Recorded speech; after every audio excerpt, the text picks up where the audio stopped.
Hello, you guys. Welcome back to my channel. It's Carolyn here from Never Perfect Resin, featuring a Resiners original. This is the Resiners Double Efficiency Dual-Headed Resin Mixer.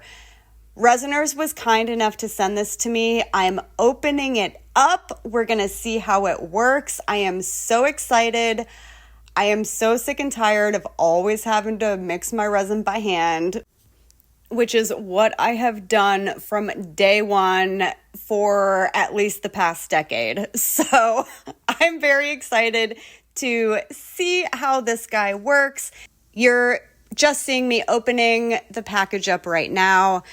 We've got everything from the instructions to the USB charger to the piece itself. I'm going to go get this guy put together. Oh, also, I love that the paddles, they gave doubles of each. So thank you, Resiners, for keeping people like me in mind who sometimes get so caught up in the project at hand and then I forget to properly clean my tools. So love the doubles. So as you can see, the dual mixer is assembled and my 1-to-1 epoxy is right here, ready to go. So I'm kind of doing a bigger project. So I'm using a 16-ounce cup. Oh my gosh, Carolyn, cup. It's one of those takeout cups, y'all. You know where these come from. Okay, yeah, thanks. But all right, this is what I'm using. So the big thing here is that according to the instructions, you do want the paddle to be completely submerged, and it's kind of not, but that's okay. I'm still mixing anyhow. The thing is they suggest that the paddle is completely submerged if you're going to add any inks. So I'm actually going to be adding this purple alcohol ink. And the paddle is just above the meniscus, like that top of the resin situation. I went ahead and did it anyway, but it didn't mix as well as I wanted to. But I also know that was my fault because of the vessel I used and the paddle was not completely submerged, so that whole centrifugal force situation could happen. It was totally fine, all good. At the end of the day, once I was done mixing, and I mixed for about 3 to 4 minutes, it suggests at least 2 to 3 minutes, but just taking my little purple spatula and cleaning this little paddle off, and I hand mixed just a little bit. And then the other thing that I did that, of course, I didn't get this part on camera, but I'm showing you. I had this beautiful non-sinking diamond glitter from Into Resin. It was purple and it was a last minute decision. I was like, I must add this. It's going to be so pretty. So I added a little bit of that. And then at this point, we are getting to the main project at hand. Look at this mold. Yeah, it's one of those, it's a giant version of one of those 20-sided die, that people use for fantasy games and things like that. I've had it and another version. I've got 2 of them. And the whole time I've had them, I'm like, I want to make lamps out of them. They must be lamps. That is what is going to happen. We're making lamps. So that is what we're doing.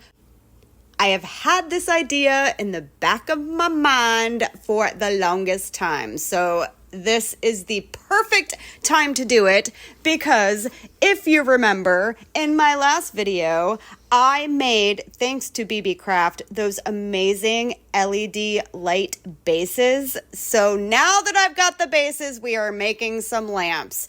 That is what is happening. And all you're seeing me do here is fill this guy almost to the tippy top. I mixed up 12 ounces of resin, and this mold in particular takes about 14. So I was about 2 ounces shy, and I'm going to show you why Love what I just did there. See how that rhymed? Okay, I'm so silly. All right, but yes, I did not fill this guy all the way to the top because I want to make it into a lamp. And also because I do not have the proper LED light bases. I've got only fairy lights right now. Fairy lights? Fairy lights. Fairy lights. There we go. So that being said, I want some displacement to happen here. I happen to have one of these cone resin molds, and I figured it would be the perfect thing to place inside of this resin. It'll help displace, bring all of that resin that is not at the top right now. It will bring it to the top, and I will actually have a little cone with which to put my little fairy lights into. If this is not making sense, you will absolutely see very shortly. All right, I lucked out with this particular 20-sided die mold and the shape of this cone because it happens to fit in perfectly. I literally just put this mold into the die mold, this cone mold, and of course it's not heavy enough. It's floating up to the top. So yes, this is what I did. I had a little Tupperware full of beads and I put it right on top. While I was at it, I just took a few hefty things and put them on all four sides of this mold just to make sure it wasn't going to fall over. All right, so now, next day, we are completely and totally cured, ready to demold. Let's see what we got. Taking the cone out, piece of cake. Very, very easy. This thing kind of just like pulled right out. So I was definitely happy about that. I stopped the camera to demold the rest of the die because I did have to spray some alcohol ink in there, and I was pretty sure I was gonna cut up my fingers, so I have my little thing where I like wrap my fingers in medical tape when I demold. I will spare you guys that, but at this point we are totally ready to go. Got this guy out of the mold, and this is the light base that I wanted to use. And you guys, if you have not seen the video on how to make these light bases, which actually glow in the dark, okay, they glow in the dark, don't worry, I'm going to link that at the end of this video, so make sure to check that out. But I thought this one had like purple and yellow on it, and I'm thinking, oh my gosh, so cute. I love this. Now, I did think about painting the numbers like with gold or something, and I actually really like the way they look.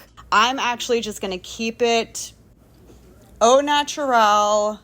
I'm in love with this thing, and here we go. Okay, you guys, are you ready to see the finished product? And yes, it's my face. I'm showing you my face. Here I am in all my glory, and I am so excited about. All right, so normally you're supposed to put their LED light bases specifically made to fit within this mold. I don't have those right now. I only have fairy lights. So put the fairy lights up inside that little cone situation, and let me show you that whole thing that's happening. I untwirled the fairy lights, stuffed them up inside that cone that I put in there. That was kind of a happy accident to help with that, you know, resin displacement. And I've not adhered it yet, obviously, but I'm trying to show you guys like what it's going to look like. Still fits right there. And then here's the switch. And then let's turn it on. Boom. What? Oh, I love it. Look at that. Oh, it is so pretty. All right, we have to go get some still shots. Let's go get some still shots, but I wanted to show you guys what I did. All right, one more cute video of the light in all of its glory. Okay, the Resiners dual mixing machine. The fact that I could turn it on, walk away, not have to worry about mixing by hand was fantastic for me. So since this video, I have used it a few more times and I'm still loving it. And at this point, I'm definitely going to keep using it. It's awesome. Resiners, thank you so much for partnering up with me for that. Y'all, if you are interested at all, I do have discount codes down below for Resiners, the dual mixer, as well as the Airless bubble removing machine, all of that good stuff, and their 1-to-1 crystal clear epoxy resin.